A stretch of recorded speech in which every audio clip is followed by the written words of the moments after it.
pirates who don't do anything. We just stay at home and lie around, lie around. If you ask us to do anything, we'll just tell you. Oh, hey, who's this? Look at this. Oh my gosh, we got somebody here. Cool.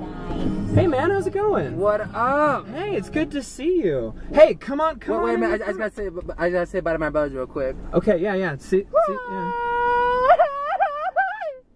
Great. See you guys later. That's a good nature call. Cool.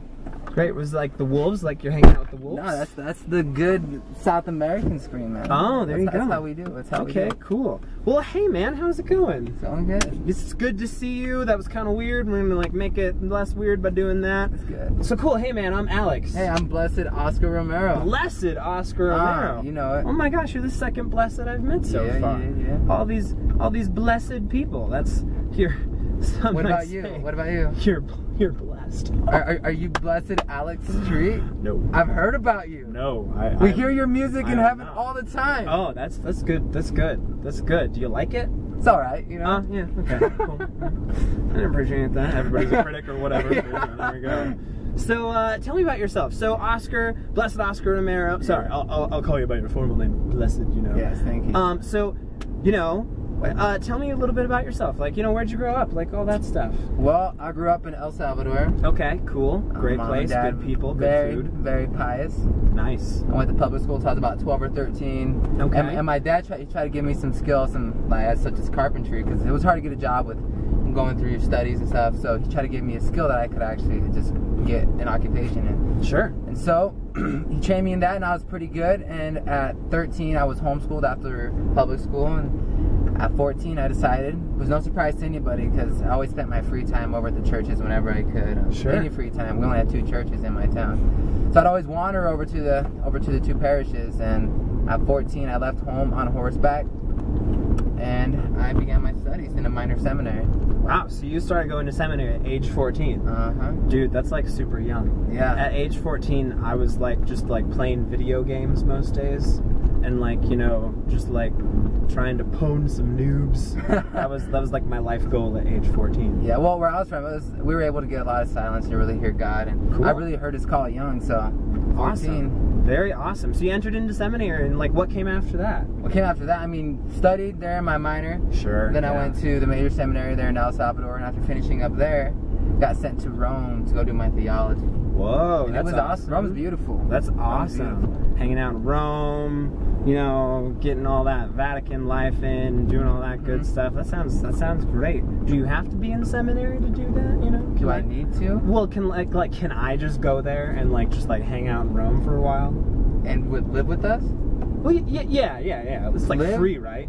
I mean, no. No, okay. I probably have to sign up, like commit or something. I mean, you have to like actually pray on it. Is God calling you? And if it's not a commitment necessarily that you're going to be a priest, but it's just going to give it a try. Go get some studying done, time for prayer, and even if you don't become a priest, I mean, you're able to have a great family and love people the way they should be. So lots of prayer, taking time to listen to the Word of God. That's awesome. You know, I was actually just, you know, it's kind of weird, like we stumbled upon each other, because I actually just stumbled upon this guy with this wicked cool beard named Padre Pio, and he was talking. Yeah, Padre Pio? Yeah, the man. Yeah, right. The legend. Yeah, I know him. Yeah. He's good people, right? Oh, he's the best. He's all right. You're pretty cool too. But he was talking about like taking time in prayer and like, you know, like getting in touch with God and like listening to the Word of God. It was really cool. So it sounds like you have a lot of that too, and like that's what helped you kind of discern your vocation. Yeah, but I mean, it all came through having friends and family who really instilled those virtues in me. Sure, that's awesome.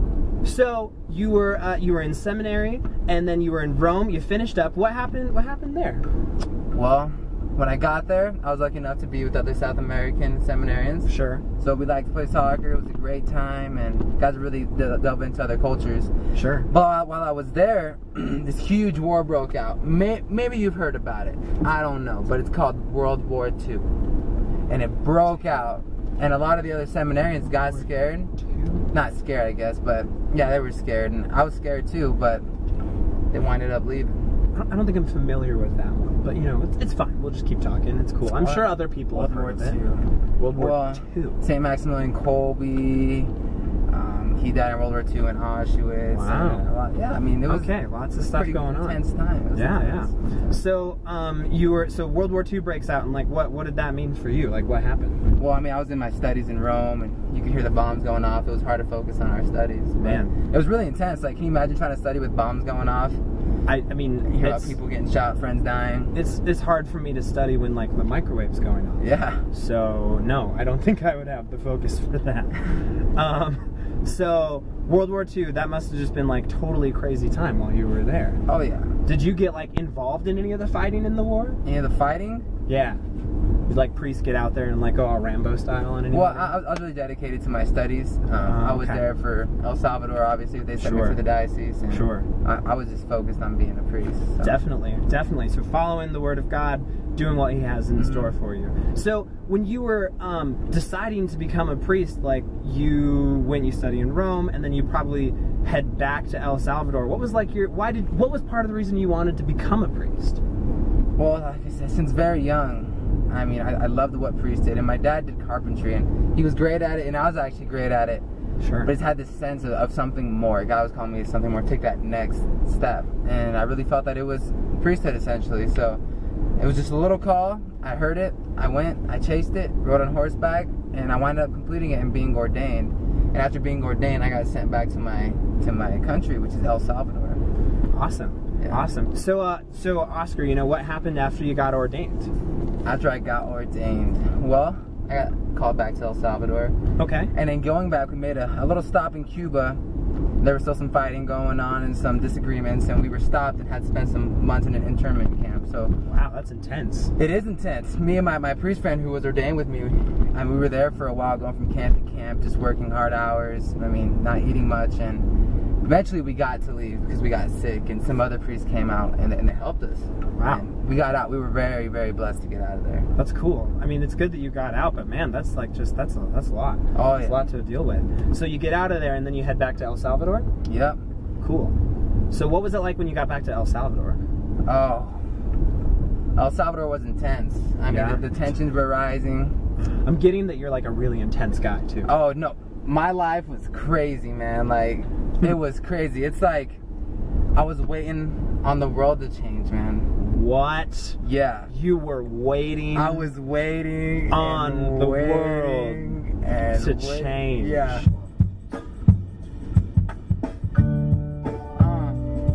Yeah. John Maris. Blessed Romero and Alex Street. Oh! Where you at? Mr. 305. We all misunderstood. They say we say for nothing. There's no way we ever. Let's go ahead and get the chorus. Come on. Now we see everything that's going wrong with the world and those who lead it. Seems like we don't have the means to rise above and beat it. So we keep waiting on the world to change. We keep on waiting on the world to change. It's hard to beat the system when you're standing at a distance. Yeah, so we keep on waiting on the world to change. And if we have the power. Cool. I like it. Nice. So you get back from El Salvador and you're a priest there. There's a lot of conflict going on. So maybe some stuff happening like between the classes, right? Like between like the lower class and the upper class there. Definitely. So how did that like affect you? What did you do about that? Well, when I was stationed, I was a parish priest for about 20 years, and like I said, the conflict was just rising. It was getting intense and more intense. So eventually there was a big separation between the rich people and the poor people. Sure. And it's what we call Marxism. It was really a clash of these classes. So the poor people were being treated very ill, being persecuted, and in that, the church was being persecuted. And that's what really, really frustrated me, because it's our church. I mean, I was ordained and married the church, and the fact that it was being persecuted and our people were being killed, and I was going to villages and finding people just murdered in masses. It was intense, and it really put me in a tough situation. So what they called me was the voice of the people. Really? Yeah. Cool. Yeah. So the voice of the people. You know what it is. So that means that you stuck up for people, and like maybe you kind of helped them when they were when they needed help. Yeah. Okay. Big time, big time. No, we winded up getting organizations together. We made some petitions to the richer groups, and in that, because the government was really in it for some of the money, and it was pretty crazy at the time. So to get rich people to help us out, it actually affected the government and the way they ran. So we got a lot of heat for that, and I myself got a lot of heat. Really? Yeah, yeah. And priests were being killed, people were being killed, and one of my best friends who's a priest was killed. And when I saw him dead, what really came to my mind was, well, if they killed him for this, I need to walk the same path. That's where I set out. I said there's no in between. I'm for the people and I'm for Christ. So wow, there you go. Cool. So, you know, you're like trying to do the right thing, and you're trying to do the right thing for the people that are around you, but you're not always liked for doing that. I mean, that's really similar to like the story of Christ too. It's interesting because we've seen a lot of other people who, in their story, as they're in their process of becoming a saint, they experience lots of suffering too. So it sounds like you experienced suffering as well. No, big time, big time. I just felt it coming in the air. I mean, it was like day by day. The clouds came, the sun went, the moon came. I could feel something bad was coming, something was brewing, and I just accepted it. Just kept walking, one foot in front of the other. It came to the point to where I knew I had a target on me. It was tough. I remember one day I was celebrating Mass, because I was the Archbishop by then. I had been up to, and I was celebrating Mass, and a man walked to the door and he shot me. That's where I died. I died a martyr for the faith, for what I believed in. Wow. I can feel it coming in the air tonight. Hold on. But I've been waiting for this moment for all my life. God's going for, baby. Hold on. I can feel it tonight. Hold on. So man, you were killed. You died for your faith, which is a huge sacrifice. And like you really cared about your faith to be able to do that. So what happened after your death? Like, was that it, or were like the people in El Salvador, like, what happened to them after you died? Well, the rebellion continued, the fight continued, and it still continues today, really. And in 2010, finally, the government officially apologized for my murder. Wow. It sounds like you kind of left this pretty big legacy, and as someone who was working to fight for people, like make sure that the people's voices were heard, no matter if anybody was trying to oppress them or possibly spread some bad blood. Yeah, definitely. Now we got bad blood. You know it used to be mad love. So take a look what you've done. Keep it up. Cause baby, now we got bad blood. Hey! Now we got problems, and I don't think we can solve them. You made a really Well, we got deep Project Rio. and baby, now we got bad blood. Hey! Did you have to do this? I was thinking that you could be trusted. Did you have to ruin what was shiny? Now it's all rusted. Did you have to hit me where I'm weak? Baby, I couldn't breathe and rub it in so deep. Salt in the wind like you're laughing right at me. Oh, it's so sad to think about the good times you and I. Cause baby, now we got bad blood. You know it used to be mad love. So take a look what you've done. Cause baby, now we got bad blood.